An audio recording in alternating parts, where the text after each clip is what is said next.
नमस्कार, अमर उजाला डिजिटल में आपका स्वागत है। उत्तराखंड के 102 नगर निकायों में चुनाव का इंतजार बरकरार है। इस बीच राज्य निर्वाचन आयोग ने अपनी तैयारियां तेज कर दी हैं, बहुत सारी तैयारियां पूरी भी कर ली हैं। हम जानते हैं राज्य निर्वाचन आयोग की क्या तैयारियां हैं। आयोग द्वारा जो है इस बार निर्वाचन व्यय की प्रॉपर अनुश्रवण करने के लिए, मॉनिटरिंग करने के लिए जो है एक गाइडलाइंस तैयार की है। और इस बार एक नया प्रयोग करते हुए जो है नगर निकाय चुनाव में भी हम लोग एक्सपेंडिचर ऑब्जर्वर्स, जो हमारे व्यय प्रेक्षक होंगे, उनको हम लोग तैनात करेंगे। और ये व्यय प्रेक्षक हमारे वित्त सेवा, राज्य कर सेवा से जो हमारे वरिष्ठ अधिकारीगण हैं वो जाएंगे और ये देखेंगे कि जो व्यय सीमा निर्धारित हुई है उसके अंतर्गत कार्य हो रहे हैं, चुनावी प्रचार प्रसार और सारी एक्टिविटीज हो रही हैं, नहीं हो रही हैं। और निर्वाचन व्यय से संबंधित जो प्रत्येक कैंडिडेट हमारा एक लेखा तैयार करता है, वो सही प्रकार से तैयार हुआ है नहीं हुआ है, उसकी समीक्षा भी इसमें की जाएगी।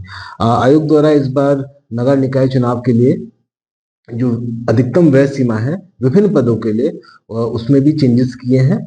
हम लोगों ने सर्वप्रथम जो है विभिन्न राजनीतिक दलों की एक यहाँ बैठक आहूत की थी और उनके विचार विमर्श के उपरांत, उनके सुझावों के उपरांत जो है हमने इसको रेट को रिवाइज किया है। इससे पुरानी जो अधिकतम व्यय सीमा थी वो 2018 में निर्धारित हुई थी। 6 वर्ष बीत चुके हैं और समय को देखते हुए रिवाइज किया जाना आवश्यक भी था। जो अब हम लोगों ने किया है उसमें जो हमारे नगर प्रमुख हैं नगर निगम के मेयर साहिबान, उनके लिए हम लोगों ने इस बार 3 स्लैब्स अलग अलग बना दिए हैं। जो 40 वार्ड तक की निकाय हमारी होंगी, नगर निगम होंगे, उसमें अधिकतम व्यय सीमा 20 लाख की रहेगी। जो 41 से लेकर 60 वार्ड्स तक की नगर निगम होंगे उसमें 25 लाख की अधिकतम व्यय सीमा रहेगी। और जो 61 वार्ड्स एंड अबव की हमारे नगर निगम है उसमें 30 लाख की हमारी अधिकतम व्यय सीमा रहेगी। उप नगर प्रमुख नगर निगम के लिए पूर्व की भांति हमने 2 लाख ही रखा है इसको। सभासद नगर निगम के लिए हमने इसको 3 लाख अधिकतम कर दिया है। अध्यक्ष नगर पालिका परिषद के लिए हमने इससे 2 कैटेगरीज में रखा है। 10 वार्ड तक की अगर हमारी नगर पालिका है तो उसकी अधिकतम व्यय सीमा 6 लाख रहेगी।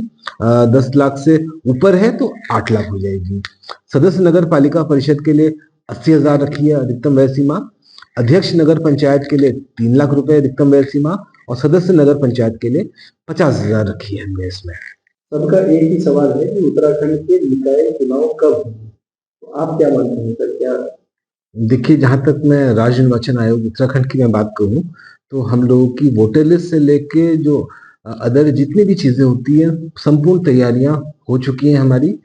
केवल इंतजार है कि शासन स्तर से हम लोगों को आरक्षण प्राप्त हो जाए। विभिन्न पदों का आरक्षण प्राप्त होने के बाद चुनावी प्रक्रिया आयोग द्वारा प्रारंभ कर दी जाए। तो चुनावी खर्च की निगरानी के लिए आपने पूरी एक नियमावली जारी की है, उसमें खर्च का ब्यौरा ना देने वाले कैंडिडेट्स पर क्या कार्रवाई की जाएगी? देखिए, जैसा मैं आपको बता रहा हूँ, इस बार एक्सपेंडिचर मॉनिटरिंग के लिए राज्य निर्वाचन आयोग द्वारा पूरा एक तंत्र विकसित किया गया है, जिसमें जिला निर्वाचन अधिकारी, संबंधित जिलाधिकारी जो होंगे वो अपने प्रशासनिक अधिकारियों से, पुलिस अधिकारियों से और आबकारी विभाग के माध्यम से इसमें डेली चेकिंग करेंगे। जो हमारे नोडल अधिकारी व्यय के होंगे वो हमें डेली रिपोर्टिंग देंगे कि कितना सीजर हुआ है, कितनी क्या कोई अनुचित चीज पाई गई है, उसकी हमारे पास रिपोर्टिंग डेली रूप से आएगी। जो हमारे सहायक व्यय प्रेषक होंगे जनपद में, वो भी इस सब चीजों को मॉनिटर करेंगे, जिलाधिकारियों को देंगे और हमारे एक्सपेंडिचर ऑब्जर्वर साहब को भी उपलब्ध कराएंगे।